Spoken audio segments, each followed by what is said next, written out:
پوری دنیا کے بحث کرنے کے بعد ہم اپنے گھر میں آ کے دیکھتے ہیں تو حقیقت یہ ہے جو مجھے سمجھ میں آ رہا ہے، جو ٹف ریالٹی ہے اور سب کی آنکھوں کے سامنے ہے میرے خیال میں، وہ یہ ہے کہ کوئی اچھا وقت سامنے نہیں آ رہا ہے، صاف سی بات ہے۔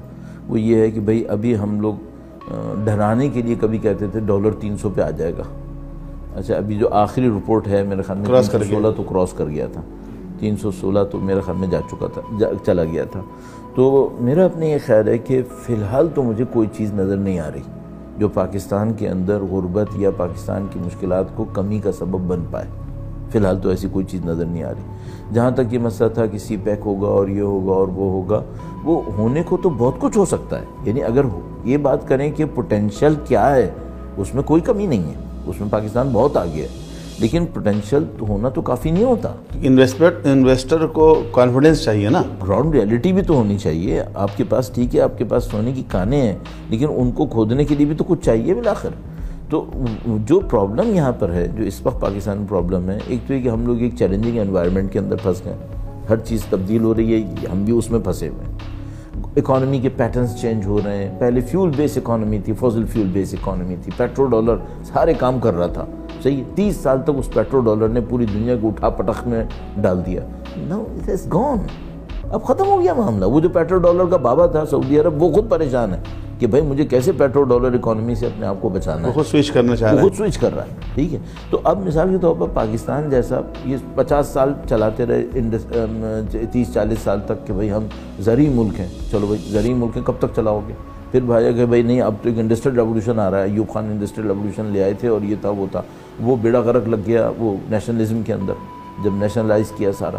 اچھا اس کے بعد نہ زراعت بچی نہ انڈسٹری بچی، اب کیا رہ گئے؟ اب آپ رہ گئے وار بروکر، کہ کسی نے افغانستان میں جنگ لڑنا ہے تو میں حاضر ہوں، اور کسی نے اگر وہاں پہ جنگ لڑنا ہے تو میں حاضر ہوں۔ اچھا وہ آپ نے بروکری کی 30-40 سال تک، 30 سال میں اس بروکری کا بھی کام ختم ہو گیا، صحیح۔ اب یہ بتاؤ کہ بھائی تم نے کمانے کے لیے کرنا کیا ہے، صحیح۔ تو مجھے یہ لگا کہ تقریباً 8-10 سال پہلے ان کو یہ بات سمجھ میں آ گئی کہ بھائی اب وہ وار بروکری کا ٹائم ختم ہو گیا ہے، اب ہمیں کمانا پڑے گا۔ اس کمانے کو کرنے کے لیے انہوں نے اکانومی کی طرف توجہ دینا شروع کی، جس میں سی پیک بھی آیا اور ٹیلنٹ کو بھی، اپنے یوتھ کے ٹیلنٹ کو بھی انہوں نے یوٹیلائز کرنے کی کوشش کی۔ انفارچونیٹلی جو مجھے ابھی تک سمجھ میں آ رہا ہے، اللہ کرے میں غلط نکل آؤں، وہ یہ کہ ہم اپنی اس اسٹریٹجک پلان کے شفٹ کو اکانومی پہ تو کر سکے، اپنے دماغوں پہ نہیں کر سکے، اپنی طبیعتوں کے اوپر نہیں کر سکے۔ اکانومی بھی کہاں کر سکے؟ میں عرض کر رہا ہوں پلاننگ تو کر لی تھی نا انہوں نے کہ بھئی ہم سی پیک کے ذریعے جائیں گے، اس میں اتنا پیسہ آئے گا، اس میں یہ ہوگا، نہیں آپ گزشتہ کا 4 سال اس کو پورا کر لوں، پہلے میں آپ کی بات حاضر ہوں۔ یہ کرنے کے بعد مشکل یہاں پر تھی کہ بھئی یہ تو آپ کر لیں گے، لیکن یہ بتائیں اب عوام کو کوئی حق دیں گے یا نہیں دیں گے؟ وہ نہیں دیں گے۔ آپ اپنی کرپشن کو بند کریں گے یا نہیں کریں گے؟ وہ نہیں کریں گے۔ اچھا آپ اکانومی پہ شفٹ ہوں گے، پیسہ باہر سے اب نہیں آئے گا، پیسہ اندر ہی بنانا ہے، لیکن حق کسی کو نہیں دینا ہے، کرپشن ابھی بھی اتنا کرنا ہے، تو کوئی پاگل ہے کہ یہاں پیسہ بنائے گا؟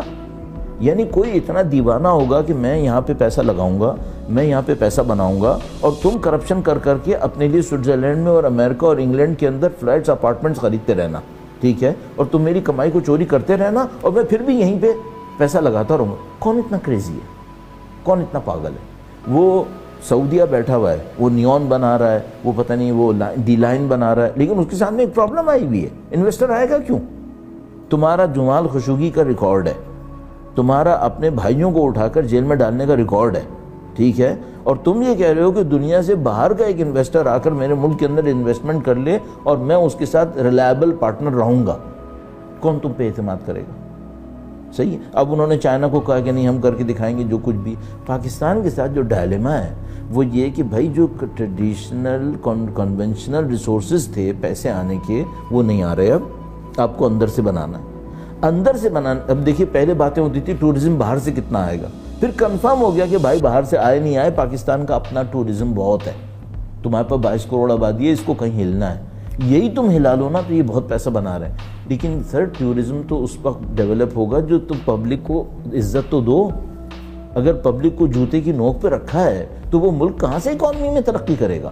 تو اب جو پرابلم ہمارے سامنے پاکستان کے اندر ہے وہ یہ کہ there is a switch, there is a switch in economy جو پاسبل ہے، ابھی بھی پاسبل ہے، لیکن اس سے پہلے مینٹیلٹی اور پرسنالٹی کا سوئچ چاہیے، انسٹیٹیوشنز کے کیریکٹر کا سوئچ چاہیے۔ اگر وہ سوئچ آپ نے نہیں دیا اور لاسٹ فیو منتھس یہ ثابت کر رہے ہیں کہ آپ دینے کو تیار نہیں ہو رہے، تو پھر کوئی چانس نہیں۔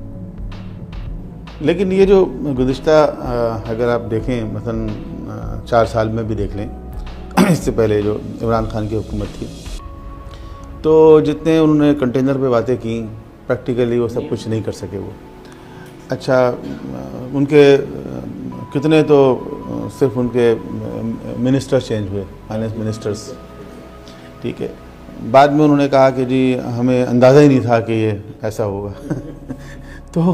تو اچھا، اب اس کے بعد اب تو بڑے تجربہ کار گھاک قسم کے جو ہے وہ منسٹر صاحب آ گئے ہیں، ٹھیک ہے، کہ جن کا بڑا ریکارڈ ہے ڈالر کو بچانے کا اور نیچے رکھنے کا، وہ بھی فیل ہو گئے، وہ بھی فیل ہو گئے۔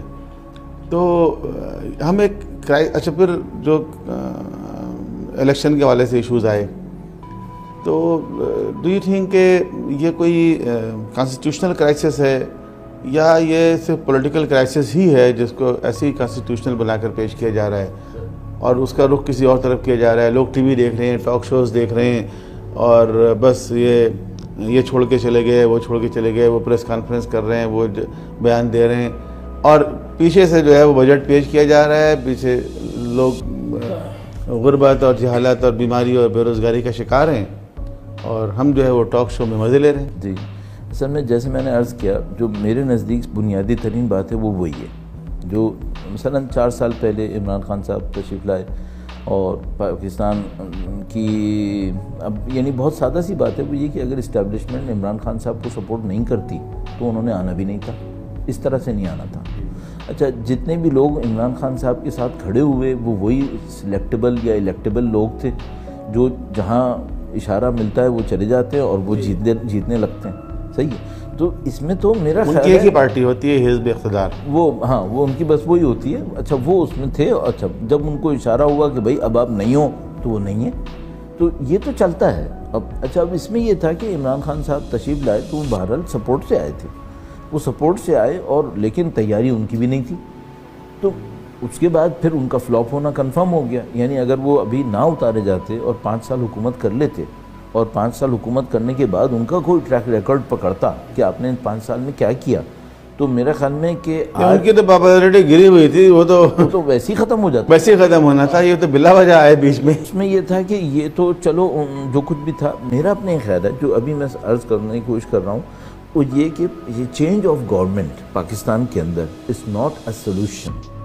Change of mentality is the solution, اور یہ چینج آف مینٹیلٹی ایکچولی جو چینج ہونا ہے وہ کیریکٹر کی چینج، یعنی انٹیگریشن آپ کا کتنا ہے، انٹیگریٹی کتنی ہے آپ کے اندر آنیسٹی کتنی ہے، آپ کے اندر ڈیڈیکیشن کتنا ہے۔ اچھا، اس پہ کوئی چینج آنے کی اس وقت کوئی امید نہیں ہے، کیونکہ یہ چینج بہرحال کسی فارمولا کے تحت آتے ہیں، کوئی ماڈل ہوتا ہے جس کو فالو کیا جا رہا ہوتا ہے، ٹھیک ہے۔ اچھا، اب کیا ہو رہا ہے وہ یہ کہ ہم کرپشن کرتے رہیں گے اور کرپٹ رولرز کو لاتے رہیں گے، ٹھیک ہے۔ ہم بے قانون لا قانونیت کی بنیاد پر کارروائیاں کرتے تھے اور کرتے رہیں گے، ٹھیک ہے، اور یہ سب بھی چلے اور کنٹری ترقی کرے گا۔ دس از نیکسٹ ٹو امپاسبل، یہ نہیں ہونے والا، دیوانے کا خواب ہے یہ تو خواب ہی خواب ہے، صحیح ہے۔ اب اگر کوئی یہ کہے کہ بھائی اچھا اب ہونا کیا ہے، پھر اگر آپ نے کیریکٹر کو چینج نہیں کرنا ہے تو خدا، اب تو بسم اللہ کہنا بھی غلط ہوگا یہاں پر، یہ آپ نے اپنا خود سلیکٹ کیا ہے تباہی کا راستہ، آپ اس پہ چلتے رہیے، ٹھیک ہے۔ آپ کرپٹ رولرز لاتے رہیے، اور جو اپنی پریکٹسز تھیں عوام کو عزت نہ دینے کی وہ آپ یہ کرتے رہیے۔ نہیں تو اتنے پوتر لیڈر کہاں درختوں میں پھلیں گے، کہاں سے آئیں گے؟ وہ لا قانونیت کی جو طریقے تھے آپ وہ کرتے رہیں، اور اس کے بعد وہ غربت تو آنی ہی آنی ہے، اس میں تو کوئی ڈاؤٹ نہیں ہے، غربت آنی ہے، مس مینجمنٹ آنی ہے، وہ سب ہونا ہے۔ اچھا، اب آپ نے کہا کہ بھائی بالآخر وہ جو لیڈرشپ ہے وہ بنے گی کہاں پہ؟ اچھا، اب ہمیں یہ دیکھنا پڑے گا کہ بھائی جب ایک قوم کے اندر کوئی کریکشن کرنے لگتا ہے تو وہ کریکشن کس گہرائی میں جا کر ہوتی ہے، یہ ایک بہت فنڈامنٹل ایشو ہے، یہ آج کی کوئی بات نہیں ہے۔ اب میں ایک مثال عرض کرتا ہوں، معذرت چاہتا ہوں، تھوڑا سا یہ شاید باہر کی مثال لگے، لیکن ایک مثال ہے کہ بھئی فرسٹ ورلڈ، اور یہ بہت امپورٹنٹ مثال ہے، میں اپنے سننے والوں سے کہوں گا کہ بھائی ذرا اس کو ذرا غور سے سنیے گا، وہ یہ کہ فرسٹ ورلڈ وار کے بعد ایک لیگ آف نیشن بنا تھا یونائٹڈ نیشن کے پیٹرن کا. وہ لیگ آف نیشن امریکنز نے بنایا تھا اور امریکنز نے اس کو چڑھایا جس طرح یونائٹڈ نیشن بنائی تھی بعد میں سیکنڈ ورلڈ وار کے. تو یہ فرسٹ ورلڈ وار کے بعد بنا تھا، لیگ آف نیشن بن بھی گیا، چل بھی گیا، لیکن جب اس میں امریکہ کے گورنمنٹ سے اجازت لینے کی بات آئی کہ پارلیمنٹ اس کو اپروو کرے، کانگریس نے اس کو ریجیکٹ کر دیا کہ ہم امریکہ کو یہ انٹرنیشنل رول نہیں دینا چاہتے. صحیح ہے، جیسے ہی کانگریس نے ریجیکٹ کیا امریکہ لیگ آف نیشن چھوڑنے پہ مجبور ہو گیا. اچھا، اب جو بنانے والا ہے وہی چھوڑ کے کھڑا ہو گیا، نتیجہ کیا ہوا؟ لیگ آف نیشن فلاپ ہو گئی، وہ ختم ہو گئی. سیکنڈ ورلڈ وار بھی ہو گئی پھر تو بعد میں تو سیکنڈ ورلڈ وار ہونی تھی، تو جب آپ نے کچھ کرنا ہی نہیں تو پھر تو ہونا ہی تھا. تو جو انہوں نے بیج بوئے تھے فرسٹ ورلڈ وار میں، اس کو سنبھالنے کے لیے لیگ آف نیشن انہوں نے بنائی تھی کہ ہم اس ڈرامے کو لے کے چلیں گے، وہ نہیں کر پائے. اچھا، سیکنڈ ورلڈ وار ہو گئی. سیکنڈ ورلڈ وار کے بعد دوبارہ اٹیمپٹ کی کہ اب ہم ایک اور لیگ بنائیں گے، اس کا نام رکھا، وہ تھا لیگ آف نیشن، اب اس کا نام تھا یونائٹڈ نیشن. صحیح، یونائٹڈ نیشن چل نکلی، کانگریس نے پاس بھی کر دیا اور امریکہ یہی کرتا رہا. اچھا، یہ ہوا کیسے بھائی؟ یہ اوپینین چینج کیسے ہو گئے 30 سال کے اندر؟ لیس دین 30 ایئرس. ہوا یہ کہ جب یہ کام ہو گیا کہ لیگ آف نیشن میں یہ فیل ہو گئے، تو وہ جو ان کے بڑے بڑے لوگ تھے، جو بڑے بڑے انویسٹرز تھے، بینکرز تھے، انڈسٹریلسٹ تھے، جس میں مثلا فورڈ ہے، کارنیگی ہے اور روتشیلڈ وغیرہ ہیں، یہ سب لوگ بیٹھے اور انہوں نے ایک ادارہ بنایا، ایک سے زیادہ ادارے بنائے، اور ان کو یہ ٹاسک دیا کہ آپ نے امریکن مینٹالٹی کو انٹرنیشنل رول کے لیے پریپیئر کرنا ہے. اچھا، یہ ادارے بیٹھے، انہوں نے شروع سے اسٹڈی کی کہ بھئی امریکن مینٹالٹی میں انٹرنیشنل رول کیوں نہیں ہے. اچھا، اس کی وجہ بھی تھی، امریکہ ذرا دور بیٹھا ہوا ایک جزیرہ تھا. Now, how they did that؟ انہوں نے امریکن ہسٹری کی جو بکس تھیں وہ دوبارہ لکھی جو اسکول میں پڑھائی جانی تھی، جو لینگویج کی کتابیں تھیں وہ دوبارہ لکھی. صحیح ہے، اب انہوں نے بچوں کو فرسٹ ورلڈ وار کے 5-6 سال کے بعد سے یہ پڑھانا شروع کر دیا، یعنی 1925 کے بعد سے. اس کے بعد ان کو 20 سال لگے کہ جن بچوں کو انہوں نے اسکول میں یہ پڑھایا تھا وہ 20 سال کے بعد ورکنگ فورس بن گئی تھی. اب ان کے ایمبیشنز وہی تھے جو ان کو پڑھایا گیا تھا. ان ایمبیشنز کے اندر امریکہ دنیا کی سب سے بڑی پاور ہے. اب یونائٹڈ نیشن جب بنی، there is no problem، فوراً ایکسیپٹ ہو گئی. صحیح. اب آپ آئیں پاکستان کے کیس پہ. اگر ہمیں پاکستان کو واقعاً کسی جگہ کے اوپر لے کے جانا ہے، پہلی بات تو یہ کہ آپ نے جو مینٹیلٹی 70 سال میں ڈیولپ کی ہے لوگوں کے دماغوں کے اندر کہ تم کو عزت نہیں ملنے والی سوائے یہ کہ تم طاقت پہ پہنچ جاؤ، اس کو چینج کرنا پڑے گا. اس کو چینج کرنے کے لیے کیا کرنا پڑے گا؟ آپ کو لوگوں کو عزت دینی پڑے گی. ابھی ہمارے یہاں مشکل یہ ہے، ایک بیوروکریسی کے اندر آپ چلے جائیے، بتائیے آپ کی عزت بچے گی یا نہیں بچے گی.